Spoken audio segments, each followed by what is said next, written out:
ఉపాధ్యాయులు మాజీ జయచంద్రరెడ్డి సార్ గారికి మరియు అందరి పేర్ల కింద అందరూ వేదిక నిర్మించినటువంటి ఉపాధ్యాయులందరికీ నా నమస్కారాలు, పిల్లలకి నా ఆశీస్సులు. మా దృష్టిలో మీరు ఎక్కడున్నా కూడా మాకు పిల్లలే.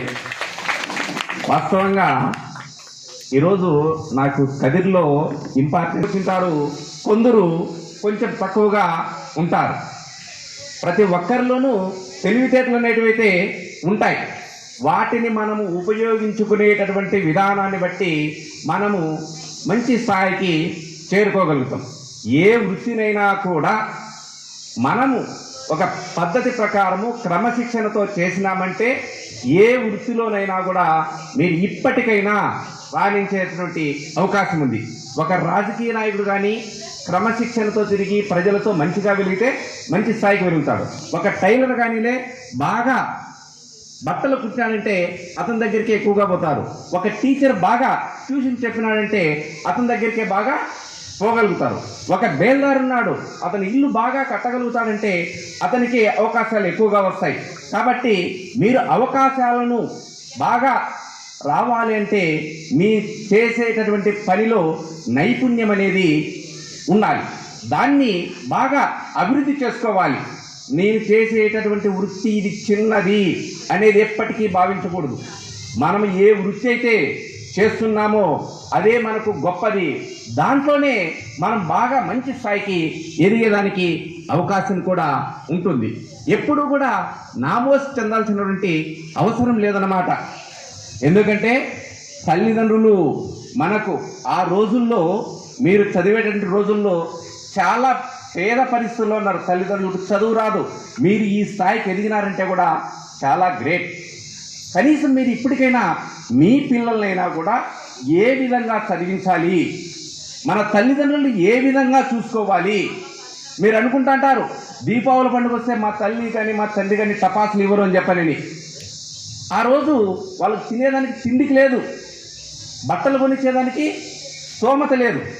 ఈ రోజు కూడా మీరు కూడా గమనించండి, మీ దగ్గర ఎవరైతే ఉంటుందో వాళ్ళైతే బాగా ఖర్చు పెట్టగలుగుతారు. వాళ్ళ దగ్గర లేదు కాబట్టి ఆ రోజు ఖర్చు పెట్టలేకున్నారు. మీరు కూడా మీ పిల్లలకి బాగా ధర్మబద్ధంగా న్యాయబద్ధంగా బాగా సంపాదించి మీ పిల్లలు కూడా మంచి స్కూళ్ళల్లో చదివించి మంచి ప్రయోజనం చేస్తారని చెప్పని నేను కోరుకుంటున్నాను. ముఖ్యంగా మన తల్లిదండ్రులు మాత్రము ఎవరైతే బాగా చూసుకోగలుగుతారో, ఎందుకంటే తల్లి మనల్ని 9 నెలలు నవమాసానాలు మోసి మనల్ని నెక్స్ట్ ఏదైనా ఆరోగ్యం బాగలేకపోయినా మనకు స్నానాలు చేయించి బట్టలు వేసి ఉయ్యాల ఊపి హాస్పిటల్ తీసి ఎన్నో బాధలు పడింటారు. వాటిని మనము గుర్తుకు చేసుకోవాలా. ఈ రోజుల్లో మనం పెంచినట్లు సుకుమారంగా ఆ రోజు మనం పెరిగిందే వాళ్ళని కాదు. వాళ్ళ బాధల పని చేసుకుంటూ మనల్ని చదివించినారు, తిండి పెట్టినారు. దానికి మనం వాళ్ళకు కృతజ్ఞతగా ఉండాలి. ప్రతి ఒక్కరూ కూడా తల్లి తండ్రిని ఎవరైతే బాగా చూసుకుంటారో వాళ్ళకి ఎప్పుడైనా కూడా జీవితంలో బాగా పైకి వస్తారు. నెక్స్ట్ ఇన్స్పిరేషన్ అనేది కూడా ఉండాలన్నమాట. ఒక చిన్న ఎగ్జాంపుల్ చెప్తా. ఒక కానిస్టేబుల్ మ్యారేజ్ చేసుకున్నాడు. ఆ అమ్మాయికి 18 ఇయర్స్, 10th క్లాస్ కూడా చదివిలేదన్నమాట. అప్పటికి ఒకసారి ఫంక్షన్కు ఆ అమ్మాయిని పిలుచుకుపోయినాడు. పెళ్లి చేసుకున్న తర్వాత కానిస్టేబుల్ పిలుచకపోతే ఆడికి ఫంక్షన్ దగ్గరికి పోతే ఎస్పీ వస్తే మొత్తం ఆ కానిస్టేబుల్ అందరూ కూడా ఎస్ఐ కానుంచి సిఐ కానుంచి డిఎస్పీ కానుంచి అందరూ లేచి సెల్యూట్ కొడతారు.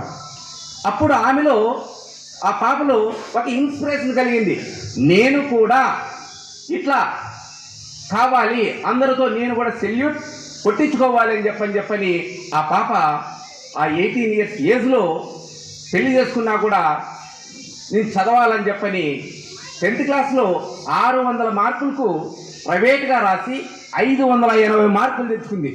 ఆ రోజు భర్త ఏమనుకున్నాడు, ఏదోలే రాస్తానంటుంది, నేను ఎందుకు వద్దనల్లా, ఐఏఎస్ అంటే అంత ఆషామాస్యనా అని చెప్పని అనుకున్నాడు. సరదాగా రాయని చెప్పన్నాడు. ఆ పాప పట్టుదలగా చదివింది. తర్వాత ఇంటర్ రాసింది, ఇంటర్లోనూ మంచి మార్కులు వచ్చింది. ఐఏఎస్ కావాలంటే డిగ్రీ క్వాలిఫికేషన్ అనేది ఉండాలా, డిగ్రీ కూడా చేసింది. నెక్స్ట్ ఐఏఎస్కు ఎగ్జామ్ రాసింది డిగ్రీ అయిపోయిన తర్వాత. ఫస్ట్ అటెంప్ట్లో మార్కులు తక్కువగా వచ్చినాయి, ఎందుకంటే దాంట్లో మామూలుగా ప్రిలిమ్స్, మెయిన్స్, ఇంటర్వ్యూ అనేది ఉంటుంది. ఫస్ట్ ప్రిలిమ్స్లో కూడా పాస్ కాలేదు. నేను ఎటు తిరిగి సాధించాలి అని చెప్పినటువంటి పట్టుదల ఆ అమ్మాయిలో ఉందన్నమాట.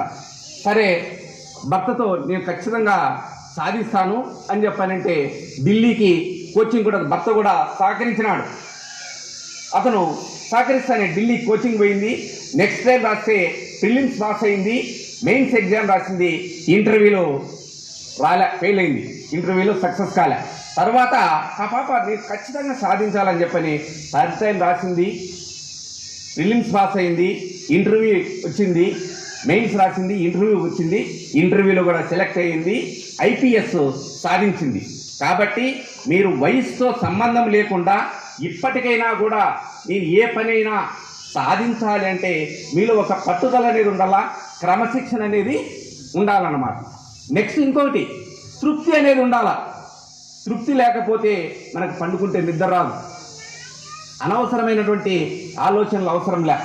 మంచిగా మనకు ఉన్న దాంట్లో తినిండేది అరగాల, పండుకుంటే నిద్ర రావాల. ఈర్ష్య, అసూయ, ద్వేషాలు అనేటివి ఎవరైతే వదిలించుకుంటారో వాళ్ళు ఎప్పుడైనా కూడా మంచి ఉన్నతమైనటువంటి స్థానంలో ఉంటారు. ఉన్నతమైనటువంటి స్థానము అంటే ఇతరులు మనకు చెడ్డ చేయకపోతే చాలా, అసూయ పడకపోతే చాలు. ఉన్న దాంట్లో ఎవరైతే తృప్తి చెందుతారో, మనకు ఉన్నది ఈరోజు ఏదైతే ఉందో ఆ రోజును బాగా తృప్తిగా అనుభవించాలి, హ్యాపీగా. ఎవరైతే ఎంత హ్యాపీగా ఉంటారో వాళ్ళే ఈరోజు ధనవంతులు.